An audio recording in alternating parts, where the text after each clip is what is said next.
කිසි දිනක යලි ජාතිවාදයට හිස එසවීමට ඉඩ නොතබන බව ජනාධිපති අනුර කුමාර දිසානායක මහතා පවසනවා.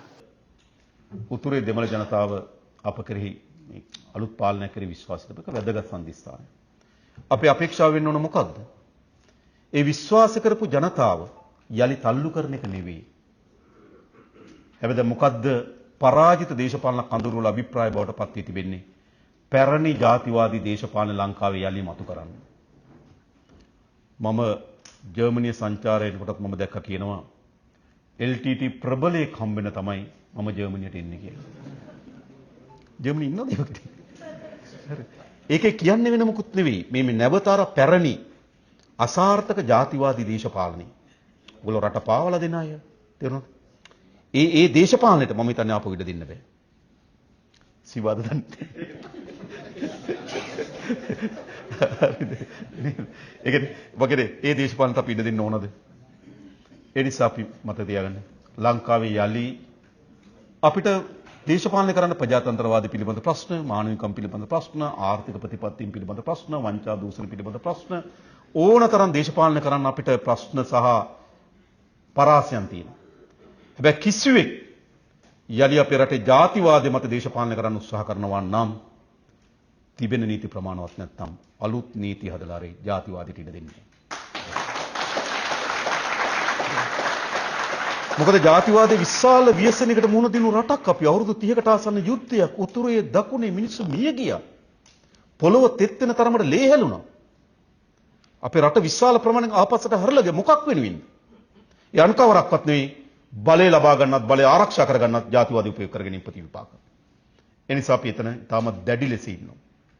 ජාතිවාදී දේශපාලනයක් අපේ රටේ ඉඩ දෙන්නේ නැහැ. අපි ජාතික සමගිය ආරක්ෂා කරන්නත් ශක්තිමත් කරන්නත් අපි වැඩ කළ යුතුයි. අපිට ඕන එක රටක් එක ශ්‍රී ලාංකීය ජාතියක් කතා කරන භාෂාව අදහන ආගම යගේ සංස්කෘතියකින් අනුව වෙනස්කම් වලට භාජනය නොවන ඒ රටක් අපිට අවශ්‍ය නැද්ද අපි හම්බුනේ? නිසා අපිට අවශ්‍යයි ශ්‍රී ලාංකීය ජාතියක් හැටියට හැම කෙනාම උතුරේ ජීවත් වෙන කෙනත් නැගිටලා කියන මම ශ්‍රී ලාංකිකයෙක් කියලා. නැගිනිර කෙනත් නැගිටලා කියන මම ශ්‍රී ලාංකිකයෙක් කියලා. දකුණේ කෙනත් කියන මම ශ්‍රී ලාංකිකයෙක් කියලා. එනිසා අපි ශ්‍රී ලාංකික ජාතිය හදන්න ඕන. යලි බෙදීමේ දේශපාලනය අපි අවසන් කරා. ඒක ටිකක් ලොකු ව්‍යායාමයක්, අභියෝගාත්මක ව්‍යායාමයක්. මොකද අපි තා හොඳින් තේරුම් අරන් තිනවා. ඔතනින් තමයි යලි අපිට එරුව දේශපාලනය මතුවෙන්න ඉඩ තියෙන තැන ජාතිවාදය උස්සීම. තැන ඔය පැනලගෙමින් කියමින් ඉන්නේ නේ. අපි දන්නවා. ඒ නිසා අපි ජාතිවාදයට ඉඩ නොදෙමින් ඉස්සරහට ගමන් කරමින් තිබෙනවා. හැබැයි දැන් ඔබ හිතනවාද මෙවැනි ප්‍රගතිශීලී යහපත් ආර්ථික දේශපාලන සමාජීය කාර්යයක් ඉදිරියට නිකන් යන්න දෙයිද? දෙන්නේ. මේකට එරෙහිව ප්‍රතිගාමින් එකිනෙකාට එරෙහිව සතුරු කඳවුරු වල හිටපු ප්‍රතිගාමින් එකට එකතු වෙනවා. එක මිටට හරි එකතු වෙනවා. දැන් බලන්න අපි ප්‍රාදේශ සභා මැතිවරණයේදී ප්‍රාදේශ සභා ආයතන 267ක් අපි දිනුවා. ලංකාවේ පළමු වතාවට. අපි තමයි ඒ වගේ දින්නේ. ඒකෙන් 152ක් අනිත් ඔක්කොම එකතු කරත් අපේ සංඛ්‍යාව වැඩි. හැබැයි 115ක් අපි දිනලා තිබුණට අර සුම්බුන් ටික එකතු කරපුවාම අපිට වඩා වැඩි. හරිද? ඒතකොට ඒවට තියෙන වෙනම දේශපාලන ධාරාවන්. ඒවා නේද? සජිත්ගේ කඳුරු වෙනම දේශපාලන ධාරාවක්, පොහොට්ටුව වෙනම දේශපාලන ධාරාවක්. එතකොට දේශපාලන ධාරාවන් ලෙස ගත්තොත් ඒ පළාතේ ජීවත් වෙන අය අපිව තෝරලා තියෙනවා. හැබැයි මොකද කරන්නේ අර නේද? අපි තීරුවට ආයතන 115ක සමාන 152ක සමාන 152 115ක ආයතන 115ක අපිට බහුතරේ නෑ. දැන් බලන්න ගොඩනගෙන විදිය. කුලියපිටිය ප්‍රාදේශ සභාව ගත්තොත් අපේ ආසන වශයෙන් අපේ මන්ත්‍රීවරු 21ක් හිටියා. පොහොට්ටුවේ මන්ත්‍රීවරු 6යි. දැන් සභාපති කවුද? පොහොට්ටුවේ. ඒගොල්ලෝ 6යි අපි 21යි. ඔවුන්ට සභාපති ධූරය ලබා ගැනීම සඳහා සහාය දෙන්නේ කවුද? සජපි, UNP, හරි පුටුව. මේ ඔක්කොම සහාය දීලා මොකද කරන්නේ? අපිට එරෙහිව හදනවා. මම හිතන ලංකාවේ පළමු වතාවට මේ තීව්‍ර දේශපාලන බෙදීම අද ගොඩනැගෙමින් තියෙනවා. ඉතිහාසයේ බොහෝ රාජ්‍යයන් මේ අභියෝගයන්ට මුහුණ දුන්නා. ප්‍රගතිශීලී යහපත් දේශපාලන ආර්ථික කාර්යයක් ඉදිරියට ගෙන යනකොට අනිත් සතුරු කණ්ඩායම තමන් අතර තියෙන පසමිතුරුකම් පස්සේ කළා. එකිනෙකා අතර තියෙන ප්‍රතිවිරුද්ධයන් පස්සේ කළා. එකට එකතු වෙනවා. දකින්න නැති මාධ්‍ය සාකච්ඡාවක් නේද? සජමින් තිස්ස අත්නායක පෝට්ටුවෙන් එහි ලේකම්වරයා UNPන් තලතා තව හිටිය කවුරුද? සජමින් තිස්ස අත්නායක නේද? 4 දෙනෙක් හිටියා. දැන් මේ කට්ටිය ඔක්කොම එකතු වෙලා හිතන්න. හරි. ඒ කියන්නේ UNP පොහොට්ටුව නේද? ඔක්කොම එක කඳවුරකට එනව නේද? හැබැයි මෙච්චර කාලයක් වෙන්නේ මොකද්ද අපිට? ඒගොල්ලෝ කඳවුරු දෙකක්, බිදුණු දෙකක්. හැබැයි අද ඒගොල්ලෝ අභියෝගයට මුහුණ දීලා තියෙනවා. එයි. අද මේ එකතු වල තියෙන පතුලේ කිසිවක් නෙවෙයි. තමන්ගේ පැරණි වංචා දූෂණ සහ අපරාධ යටපත් කර ගැනීම සඳහා තමයි මේ එකතුන් තියෙන්නේ. ඔවුන් පොහොට්ටුවේද ඔවුන් සජබෙද අපිට අදාළ නැහැ. ඔවුන් අපරාධයක් කරලා නම් ඔවුන් වංචාවක් කරලා නම් ඒකට එරෙහිව පරීක්ෂණ පටන් අරන් තියෙනවා. ඔවුන් දන්න පරීක්ෂණ පටන් අරන් තිබෙන බව දන්නවා. එහෙනම් මොකද කරන්න ඕනකම තිබෙන්නේ? මේ යම ගමන පරාජයටපත් කිරීම සඳහා තමන් අතර තියෙන පසමිතුරුකම් පස්සේ කළා එකතු වෙන්න ඕන.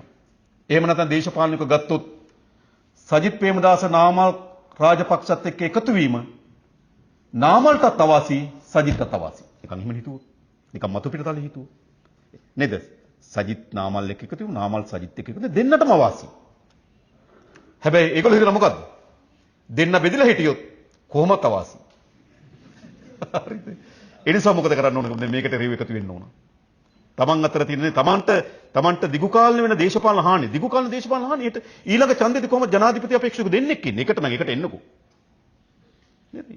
ඒකටනේ දැන් ඒකට සභා හදනවා නම් ඒකට ඒක සම්මුතියකට එනවා නම් ඒක දේශපාලන කඳවුරක්. නේද? හැබැයි ඒගොල්ලෝ දන්න දිගු කාලේ ඒගොල්ලන්ට දේශපාලනික අවාසි වුණත් කෙටි කාලේ මේ නිශ්චිත මොහොතේදී ඒගොල්ලන්ගේ පැවැත්ම හදාගන්න නම් ජාතික ජන බලවේගයට එරෙහිව එකතු වෙන්න ඕන. ඔක ඒක පුද්ගලික පැවැත්ම. හැබැයි මතක තබා ගන්න. ඔය කුමක් කරත් ජාතික ජන බලවේගයට ලබා දී තියෙන ජනවරම අනුව දූෂිතයන්ට අපරාධකරුවන්ට එරෙහිව කරන පරීක්ෂණ කිසිවක් අඩපණ ඉදු වෙන්න ඉඩ දෙන්නේ නැහැ.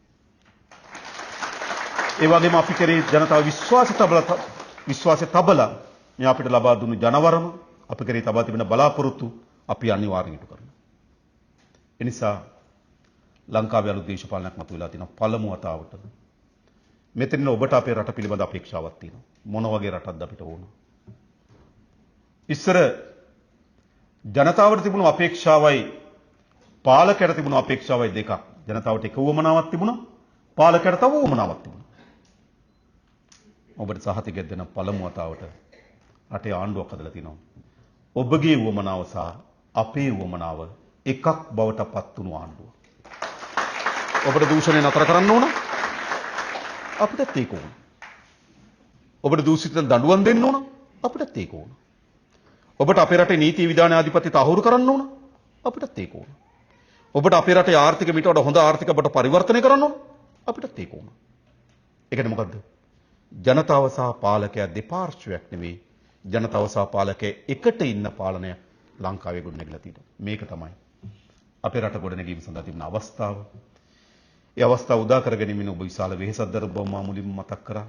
ඔබගේ හඬ ඔබ කරන කාර්යභාරය නොඑන්න සමහර විට අපිට ශක්තිමත් ආණ්ඩුවක් හදා ගැනීමට ප්‍රවිෂ්ඨ අවස්ථාවක් ලැබෙන්නේ. ඔබ විශාල කාර්යභාරයක් කරා. මතර ඉස්සරහටත් ඔබ විශාල කාර්යභාරයක් අපි විශාල ඉලක්ක කීපයක් හදලා තියෙනවා.